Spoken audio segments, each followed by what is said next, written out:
Greetings. By virtue of your presence watching this video today, I want you to know that we consider you to be an extended member of our family at Unity in Linwood.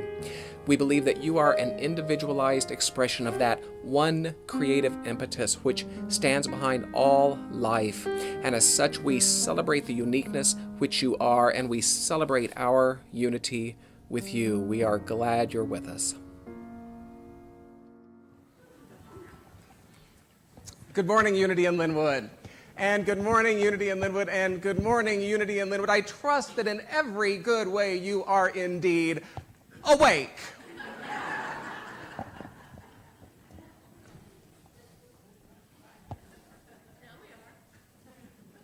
And he moves furniture. I don't know.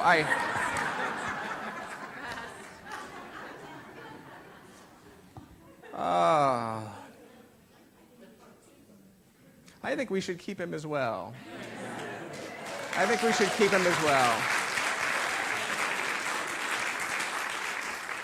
If you would like to become a member of Unity in Linwood, if you would like to make that commitment to your spiritual life, this is your week. Please join me following this service next Sunday for the Basics of Unity orientation. The following Friday, join us at 7 o'clock p.m. for a reception held in your honor in this very room. Meet your staff, meet your board of trustees, meet your leaders, and then the following Sunday, October 8th, you will be welcomed in a very safe ceremony as part of the Sunday service. Applications are available at the welcome. Thank you. Well done. At the Welcome and Information Station. If you'd like to contribute your consciousness and your voice to Unity in Linwood's mission, vision, values exploration, please consider joining us. We've scheduled 2 times of meditation and reflection. They're Tuesday, October 10th at 7 o'clock p.m., Saturday, October 14th at noon. And if you would like to join me and Reverend Nina Clark and Matthew Wilson at the Parliament of the World's Religions in Toronto in 2018, this is November, please consider calling the office by Wednesday. There's a group rate of $270 available for this event. And let me tell you what, until you have joined 10,000 people for lunch, served by the Sikh community, you haven't done it all. You haven't done it all. Every service has an ambassador. This person's role is to support you in your discovery and exploration of the evolving divine idea that is Unity in Linwood. If you have a question about who we are, what we believe, what we teach, please avail yourself to a conversation with this soul. Her name is Nan Allen.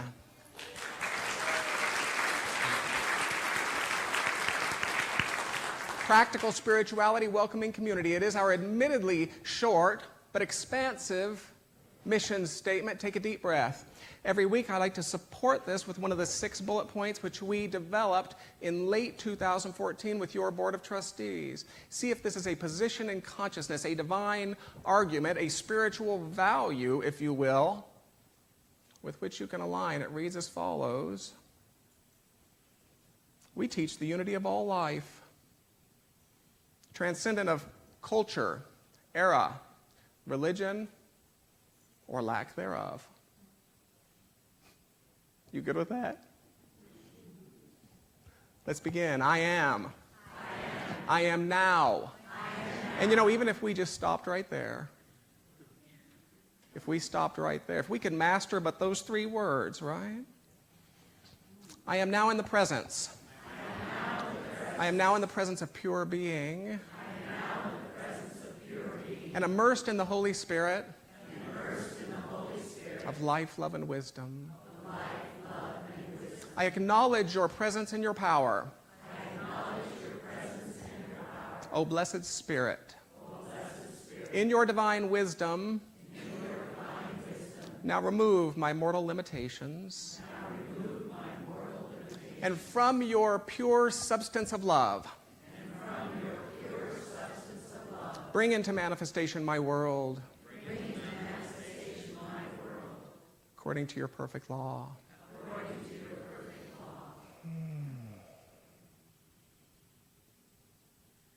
So what if I step to the platform only to discover that my lesson has been magically translated into Chinese? Or what if I step to the platform only to discover that my pages are in the wrong order, unnumbered, and completely nonsensical? That's actually happened, yes. Or what if Ken or Linda or Nancy Joy or Matthew, or better yet, what if some random stranger interrupts me to tell me that even after these 4 years, there's been a recount of the vote, and then introduces your real spiritual director? What if? And then hands me the real spiritual director's coat to hang in her new office. And then what if this real spiritual director asks me if I would mind moving her car to the convenient shuttle parking station located at the south end of the Fred Meyer parking lot? That's how you insert an announcement into a lesson, by the way, right there. That was... snuck that right in on you.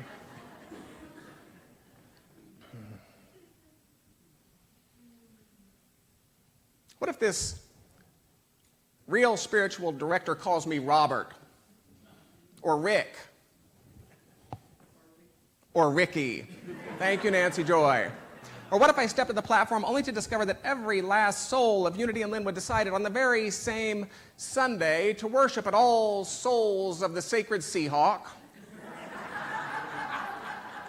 Or what if I open my mouth to say good morning and completely beyond my control, some jaw-dropping profanity slips out, and when I try to apologize, something even more obscene follows? I mean, something so incredibly irreverent that even 1980s Eddie Murphy would say, hey, you know, you crossed the line there.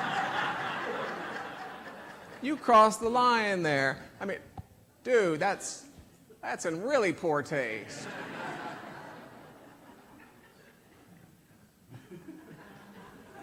What if I discover that something somewhere important is well unzipped?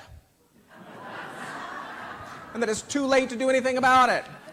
What if I have lettuce in my teeth? What if I have something smelly on my shoes? What if I forget to wear a shirt? What if? What if? What if? I suspect each of us in this room can relate to the what if game. Even if we don't use the actual words, each of us can relate to that inner critic who would have us believe that the very gifts of God which have found receptivity in us are inadequate to fulfill their promises.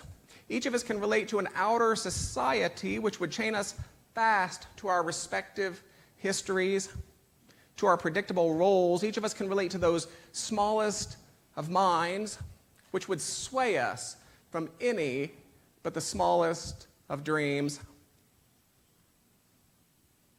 It was Ralph Waldo Emerson himself who encouraged us. The fact that I am here certainly shows me that the soul had need of an organ here. Shall I not assume the post? Or shall I skulk and dodge and duck with my unseasonable apologies and vain modesty and imagine my being here impertinent?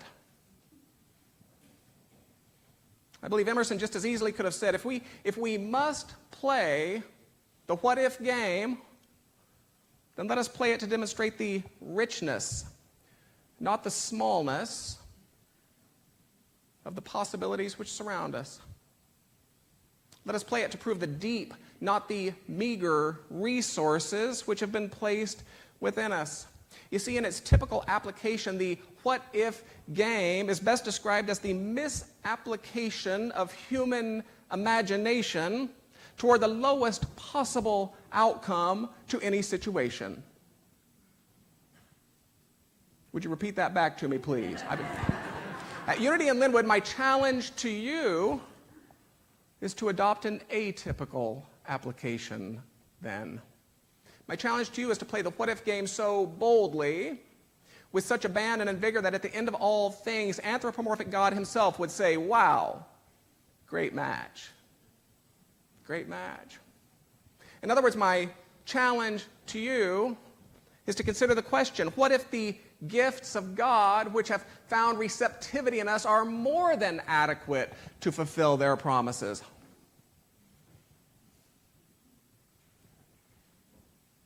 What if our futures are completely unfettered from and unlimited by our respective histories? What if the infinite is just as pleased by your big dreams as it is by your little ones?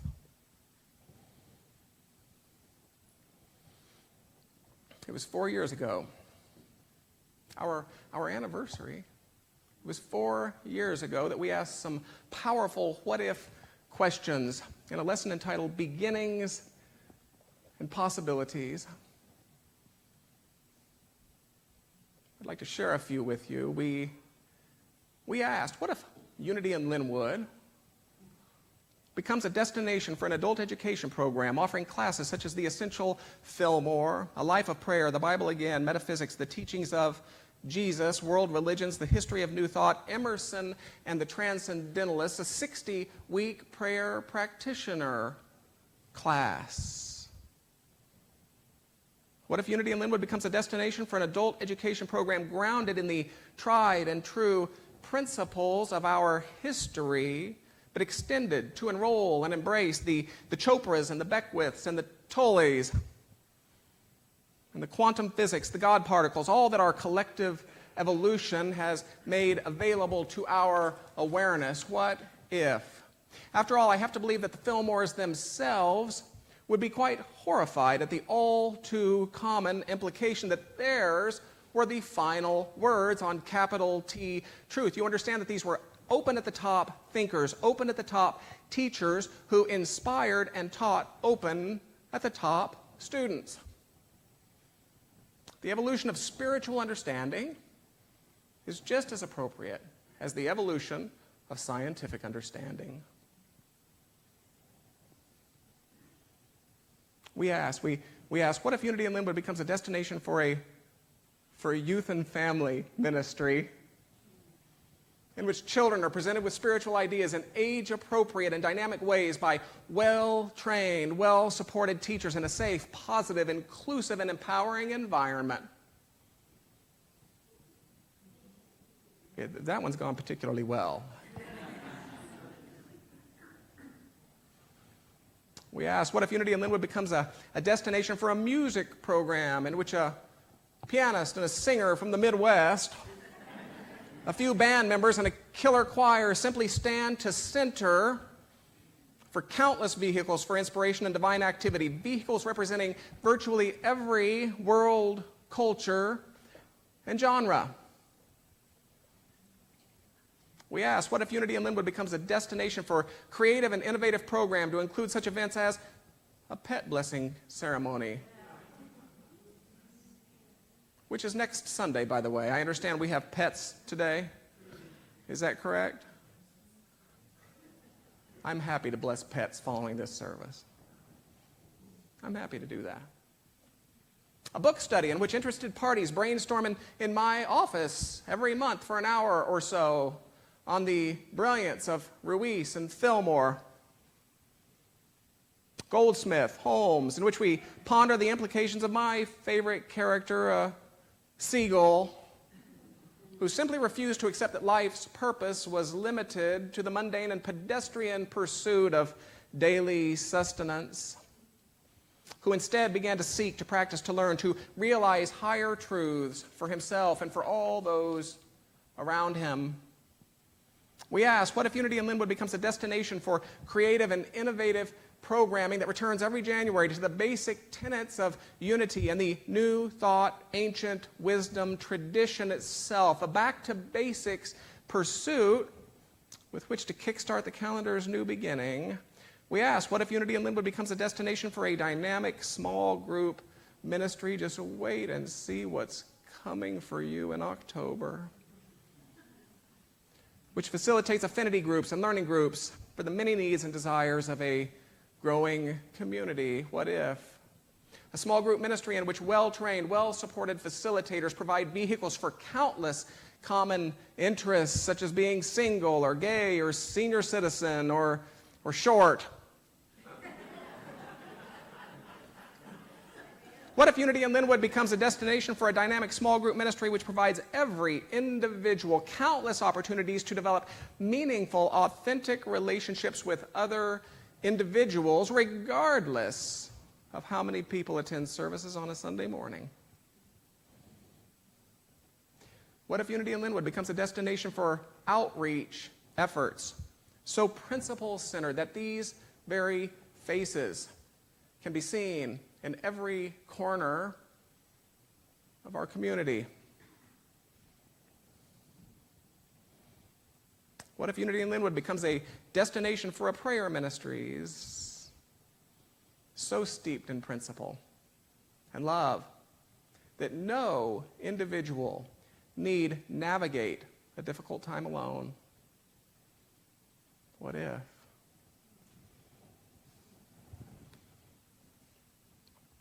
So today I'm grateful because I get to stand before you and extend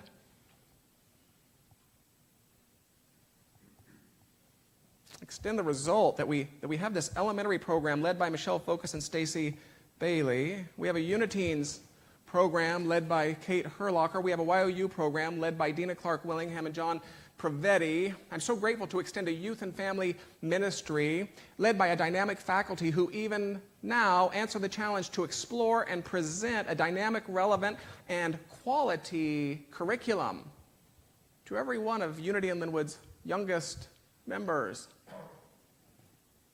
I'm grateful to extend a music program that continues to claim its place among innovative programs with events ranging from Kirtan to Jeffrey Castle, again this Christmas, by the way, to Woodstock Sunday. I'm grateful to extend a music program that has become home to artists such as Tina Malia and Bonnie Raitt's Freebo. Imagine getting international touring artists simply by being courageous enough to ask. How about that? And today I'm grateful to extend programming which continue. You may clap if you like. Yeah. Programming which continues to reflect our changing world, our evolving understanding of all things spiritual from our interfaith at UIL program, led by Rabbi Ted Falcon with Mother Kathy Chalmers. That was beautiful yesterday, Mother Kathy Chalmers. Father Dan Duvall. To our last Friday's Summer Speakers series, I'm proud to extend a bookstore reimagined as a spiritual gift shop, expanding its wonderful book selection to include fair trade and otherwise ethically sourced items of education, inspiration, and beauty. And today I'm grateful for the knowledge that all who enter our doors are welcomed in a manner most appropriate to each.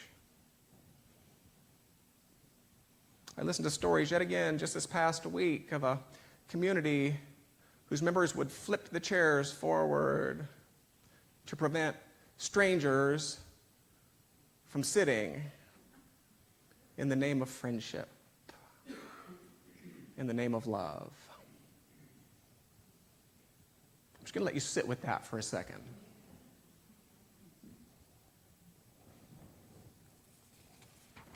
I'm grateful to the staff, to the Board of Trustees, those who preceded me, those who began with me 4 years ago, and those who have joined us since, who have revealed these and so many more beauties. Now, did Unity in Linwood accomplish everything on its what if list set forth in 2013? No. No, we didn't. But you know, I think it's okay. In fact, I would go so far as to say, I think it's quite perfect. I think it's quite perfect. For this reminds us that we are moving from a materialistic spirituality in which success is defined by whether or not we demonstrate our greatest ideas to an evolutionary spirituality in which success is defined by whether or not our greatest ideas grow us.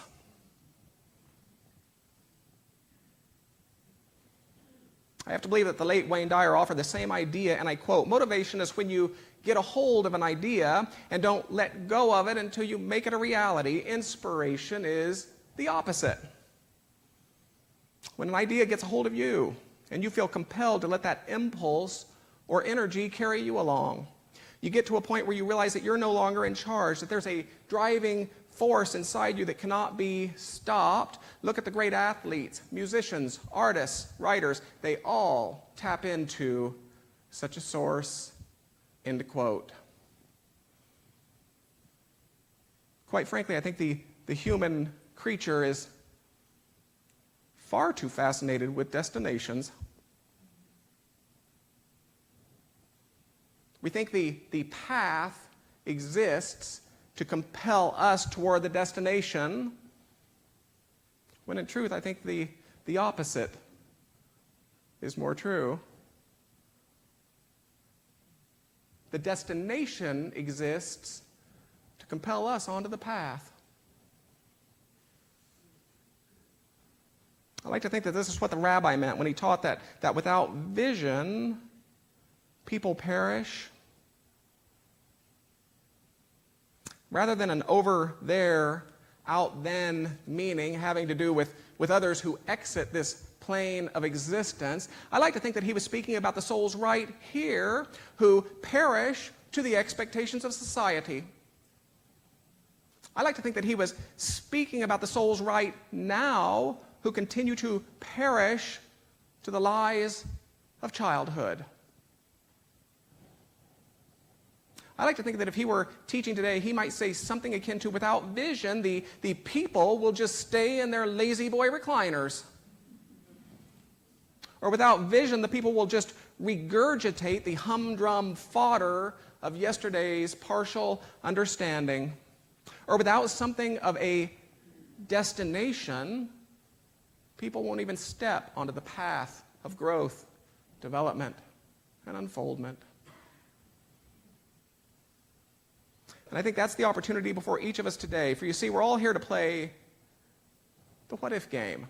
Not with Emerson's unseasonable apologies and vain modesty.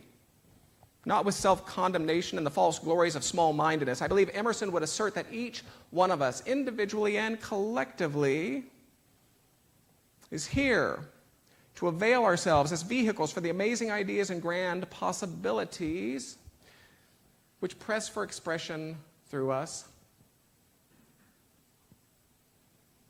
You see, you have a genius code inside of you that longs for you to unlock it.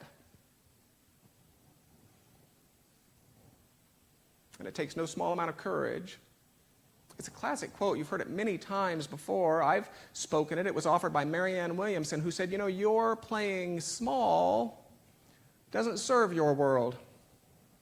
We were born to make manifest the glory of God that's within us. And as we let our own light shine, we give all around us permission to do the same. And as we are liberated from our own fear, our presence automatically liberates others. Or in another lesser-known quote, Dr. Richard Loren Held said it this way: it's big dreams that make big people.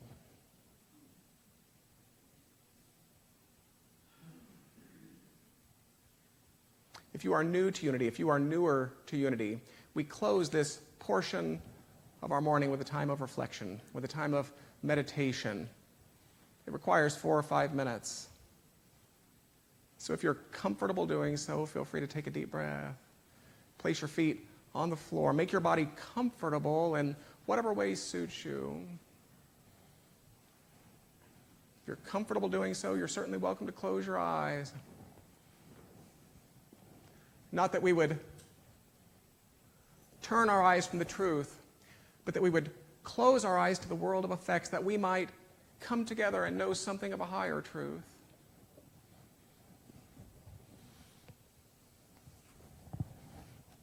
So let's take another deep breath. Allow my voice to become your voice as we play the what-if game.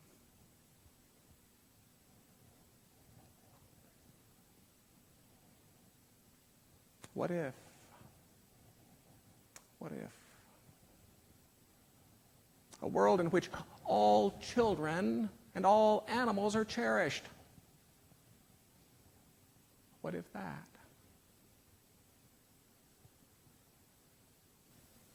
What if? What if a world in which all of nature is revered as God expressing? What if that? What if? What if a world in which all are free from the afflictions of too little and too much? What if that? What if? What if a world in which the long overdue voices of our women are heard and embraced?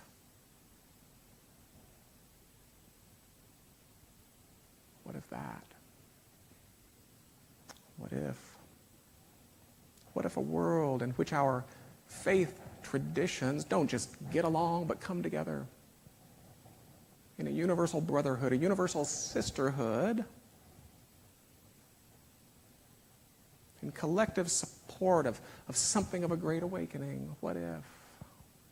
What if that? How might such a grand possibility as this grow me today? What might such a grand possibility as this request of me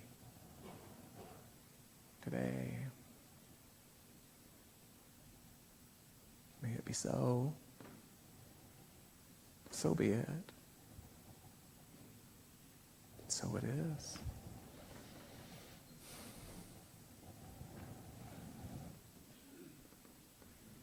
Thanks again for joining us. Please visit unityinlinwood.org for a preview of all upcoming classes, services, and events, and for an opportunity to make a gift to our community should you so choose. Thank you.